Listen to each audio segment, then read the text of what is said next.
September 24th, 2022. Halfcast 352, episode 352. Let's go. Of course, I have a few things to share with you guys. An evening of reflection. Shall we?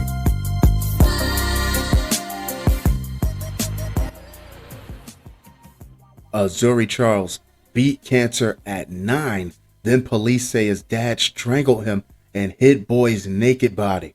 This was supposed to be the guy, number one, at the end of the finish line, waiting for his child to come out of that ordeal with balloons, a huge celebration with the promise of a long life. Instead, he met him with malice and ill will. The parents of a 9-year-old Pennsylvania boy found naked, strangled, and partially buried behind his home this spring are now charged in connection to his slaying, prosecutors announced this week. I have a child his age. I have a son his age. So this story especially stuck out to me. Zuri Charles found dead, naked, and muddy behind his New Kensington home May 4th, died from mechanical strangulation, Westmore County District Attorney Nicole Ziccarelli said during a press conference Wednesday. Beating cancer at any age, at any stage, at any level is an absolute ultimate win. So for the two people who were supposed to be cheering him on through all this, for them to turn out to be a bigger threat to his safety, to his livelihood and well-being than cancer actually was, it's crazy to me. This horrific tragedy has rocked the New Kensington community, Ziccarelli told reporters inside the Westmoreland County Courthouse in Greensburg, about 30 miles southeast of Pittsburgh. The trauma that has affected us all pales in comparison to what Zuri no doubt experienced. Ziccarelli did not release additional details about the case, citing an open investigation. According to an arrest report obtained by the Pittsburgh Post-Gazette, the boy's body was found naked and muddy, partially covered by lawn furniture and a foam cooler. The boy's pajamas were hanging in nearby branches, according to the report. Savagery. Complete and total savagery. On Wednesday, the boy's 40-year-old father, John Charles, was charged with homicide, abuse of a corpse, concealing the death of a child, and other crimes in connection to Zuri's death, Ziccarelli said. Although it's not immediately known what role she may have played in the boy's death, the child's mother, 29-year-old Luella Elian, was charged with aggravated assault and endangering children in connection to the case. It's absolutely crushing to think that this kid had nobody in his corner to put up any type of resistance when it came to his murder and that horrible attempt at a cover-up.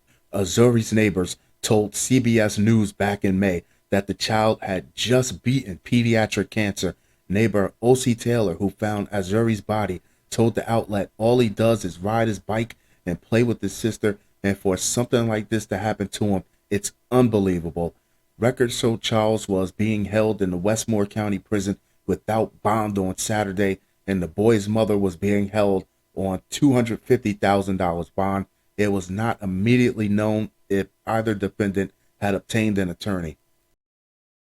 Next up, Kansas man sentenced for performing over 350 illegal autopsies, scamming clients for $1.1 million. They say if you love what you do, you'll never have to work a day in your life, right? That is one hell of a niche middle ground that he found to land him between a city medical examiner and Jack the Ripper. A Kansas man accused of performing more than 350 illegal autopsies and bilking clients out of more than $1.1 million was sentenced in federal court this week after pleading guilty to a count of wire fraud. Officials said the man posed as a pathologist despite not being licensed and having no formal training. Can you imagine being at work and somebody comes up to you and asks you, hey, do you know who that guy is over there in autopsy room B? Yeah, that's Avery. He's the first one in, last one to go. Solid guy. Yeah, he doesn't work here. He has 0 qualifications and he's managed to clear our entire backlog. So what are we going to do? Let him finish the day. CNN reported that Sean Lynn Parcells, 42, of Topeka, was sentenced to 5 years and 9 months after pleading guilty to one count of wire fraud connected to performing an illegal autopsy.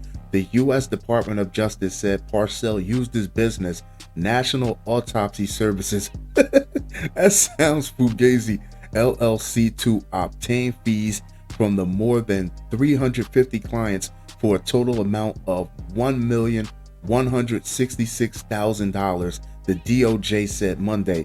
In many cases, the defendant failed to provide an authentic, completed report. Off the top of my head, I know law enforcement needs that information, insurance companies use that information, and family members, if for nothing else, some measure of closure. So for this guy to walk in and just act like this is a 7th grade frog dissection, you pin the legs back and go have a yoo-hoo and a burger.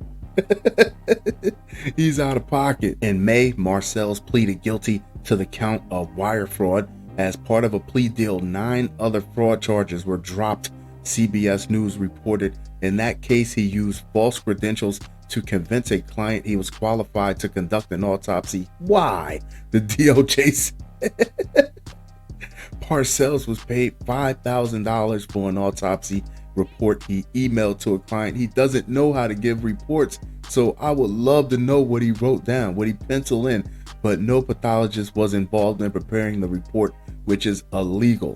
It almost reminds me of the lab coat experiment, where if you give someone a lab coat and a clipboard, people will be more inclined to assume that that person is the authority in whatever field that he claims to be an authority in. In summer 2014, Parcells gained notoriety when he assisted in an autopsy in the Michael Brown case in Ferguson, Missouri. Assisted could mean he just went out and got everybody sodas. He claimed to be a pathology expert, appeared on TV regularly, and said he testified in court dozens of times. No.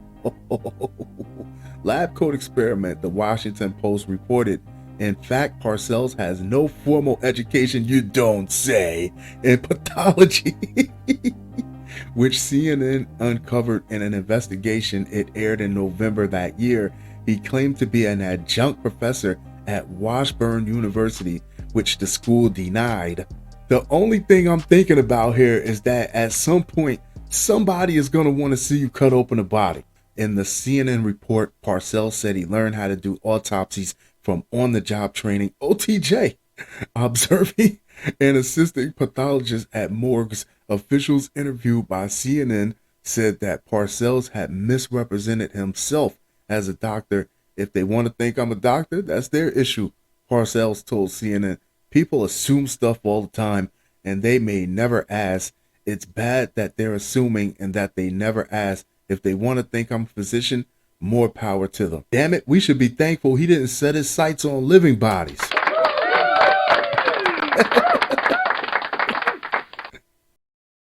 Next up, condoms, toothpaste, denture cream, among 47 more products recalled from Family Dollar. There you go, fellas. Take that condom off and tell her you got it from Family Dollar. It's dangerous. I'm protecting you. Improper storage, creating unsafe products caused the recall of 6 varieties of Colgate Oral Health Care and 41 over-the-counter health products, including condoms, sold in Family Dollar stores.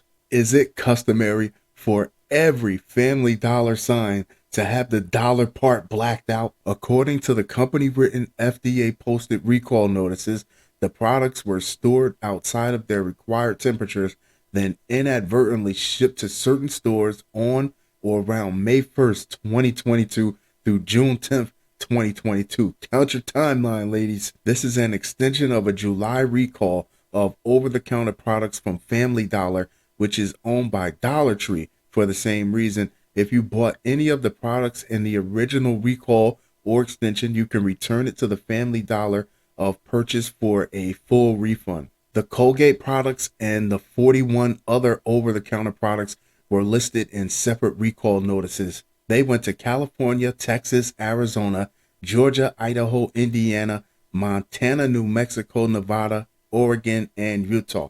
The other 41 products went to Family Dollar stores in all states except Connecticut, Maine, Massachusetts, New Hampshire, Rhode Island, Vermont, that whole New England area, and Washington. On that list are such products as condoms by Trojan, Lifestyles and Skin, pregnancy tests by Clear Blue and Veriquick, KY Jelly Lubricant, denture care from Polydent, Polygrip, and Fixodent, and Curate bandages and first aid kits. Fun show, fun show, fun show. That being said, I'm going to wrap this one up, but I'll be sure to talk to you guys very, very soon. Adios.